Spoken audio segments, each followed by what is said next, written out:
Bonjour à tous, c'est Exec de la chaîne Airsoft Tactical Sport et on se retrouve dehors aujourd'hui sur un des terrains d'entraînement de l'assaut pour parler des positions de tir à la réplique longue.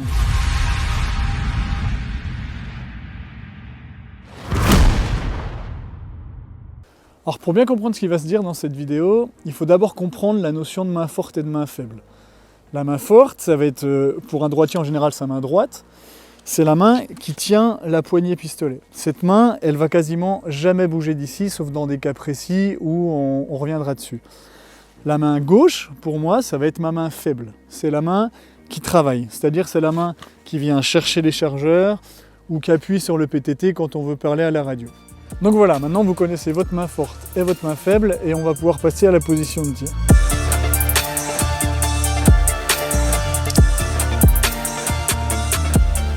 Donc cette position de tir, je vais vous la détailler en partant du bas du corps vers le haut du corps. Alors le bas du corps, ça va être les pieds. Alors à force d'apprendre cette technique de tir à plusieurs personnes, je me suis aperçu que la position des pieds, c'était quelque chose finalement qui était très personnel et c'était compliqué de trouver une seule solution pour tout le monde.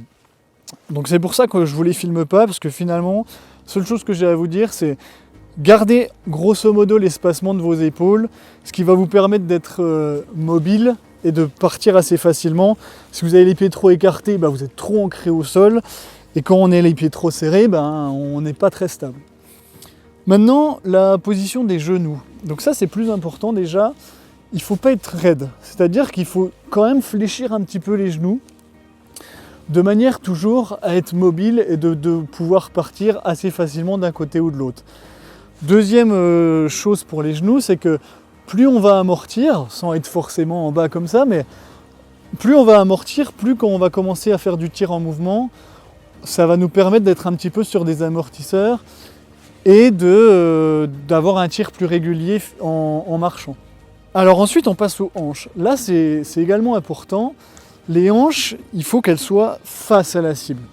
Alors quand on débute, c'est un petit peu compliqué puisqu'on a tendance, quand on épaule notre réplique, à tourner les épaules et naturellement la hanche suit.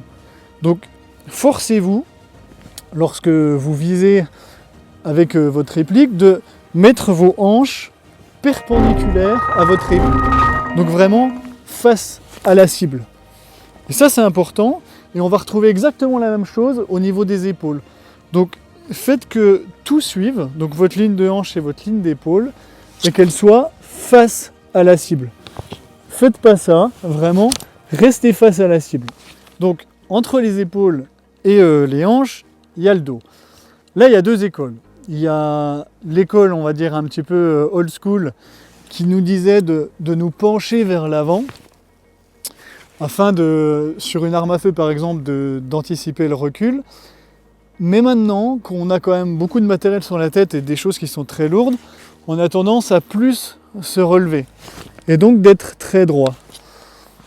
Alors, je pense qu'il y a du bon et du mauvais à prendre dans les deux positions et c'est un petit peu à vous de voir. Là, pour le coup, il n'y a rien qui est une règle immuable et qui doit s'appliquer à tout le monde.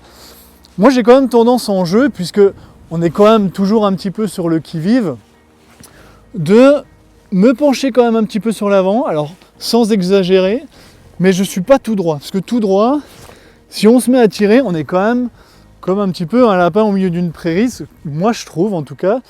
Alors essayez quand même d'être un petit peu groupé, et ouais, mon dos, je ne suis pas tout droit comme ça, je ne suis pas non plus penché vers l'avant comme ça, en revanche, j'ai comme un petit juste milieu qui me permet d'être quand même un petit peu à l'aise, d'être droit, que le poids de mon gilet ou de mon casque me pèse pas trop. Donc maintenant on va en venir à la position des bras.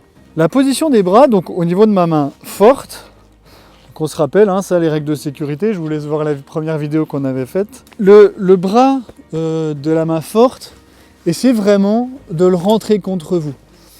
Donc ce bras, il vous permet de contracter votre pectoral et donc de pouvoir épauler vraiment sur du dur. C'est-à-dire qu'il n'y a pas de trou, vous faites pas mal à l'épaule et surtout, si je me mets face à vous, en fait on réduit la cible que l'adversaire en face voit.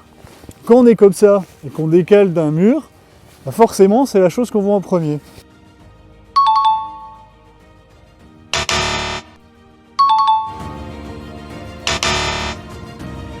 Si on est bien contre son corps, et bien là on voit que tout de suite on a moins de volume de cible à proposer à l'adversaire. Donc au niveau de la position de votre bras de la main faible, pareil, il y a deux solutions. Donc plus vous êtes loin sur votre réplique, plus le tir va être précis. Plus vous allez être proche, plus le tir va être pas aléatoire, mais du moins plus compliqué de faire vraiment un point visé précis. En revanche, la position est plus cool, plus tranquille. Je vous conseillerais tout de même d'aller quand même chercher la précision, hein, c'est ce qu'on cherche à faire quand on fait du tir et qu'on fait de l'airsoft même. Et sur cette position donc de la main faible, ce qui est important là, c'est de vraiment pointer son pouce, mais sa main vers la cible. Donc là, moi je mets mon pouce exprès vers l'avant, alors que je pourrais tenir comme ça, mais je mets mon pouce vers l'avant. Et en fait, de manière naturelle, comme si on lançait une balle, vous vous rappelez à l'école, on demandait de tendre le bras et de lancer une balle, là de la même chose, quand on vise, si on a tout de suite le pouce qui vise le bonhomme, finalement on est très précis. Et vous pourrez faire l'essai, pareil, vous éteignez votre organe de visée, et vous tendez devant, vous tirez, franchement la plupart du temps, si c'est taille-buste, vous touchez. Donc même chose que le bras de la main forte, essayez ce bras gauche de pas trop le sortir. Alors maintenant, on voit beaucoup dans des vidéos d'airsofters, des gars qui sont comme ça. Alors ça n'a jamais servi à rien. Ce qui est important, et en fait en tir réel, ils le font, c'est qu'on va un petit peu twister son arme, là je parle bien d'arme, pour compenser le recul. Nous, on n'a presque pas de recul, donc ce truc, on peut le faire un petit peu, mais juste ne sortez pas trop le coude, ça sert à rien. Ce qu'il faut, toujours, c'est de minimiser le volume que vous offrez à l'adversaire à être touché. Donc là, si je suis en face de vous, ne sortez pas votre coude. Restez vraiment dans le prolongement, dans vos épaules, en gros, vous ne sortez pas le coude de la ligne des épaules. Donc là, la position de la tête, finalement, ça va rejoindre la notion de la position du dos, où il y a un petit peu toujours deux écoles. C'est soit, pour moi en tout cas, soit on a un rehausseur de red dot, et du coup, on va pouvoir se tenir très droit et avoir une position relativement naturelle où le point rouge vient naturellement dans l'alignement des yeux. Ou alors, on n'a pas ces rehausses et on aime bien vraiment être blotti. C'est un grand mot de se blottir dans une réplique, mais faire presque qu'un où on pousse vraiment son corps et sa tête tout au fond. Alors ça, pareil, c'est efficace, c'est une position efficace, mais c'est une position qui est fatigante pour la nuque, et même pour le dos, parce que finalement on fait toujours le dos rond, et ceux qui jouent comme ça doivent le savoir, en fin de partie, on a tendance à vraiment vouloir se détendre un petit peu. Cette position plutôt droite, avec juste le menton qui vient toucher le bout de la crosse, et la tête le plus droit possible, et ben ça va être la position la plus naturelle et la plus, je pense, la plus confortable. Et donc, dernière petite chose, comme je viens de le dire juste avant, c'est de vraiment garder par contre la tête droite. Et ça, c'est important. On voit beaucoup de gens qui ont tendance à vouloir faire ça pour chercher leur point rouge, mais c'est pas une bonne solution. Donc voilà, je vous ai détaillé la position de tir. Alors évidemment, il y a beaucoup plus de choses à dire, de petits détails à adopter à droite à gauche, mais il ne faut pas que cette vidéo fasse une demi-heure non plus.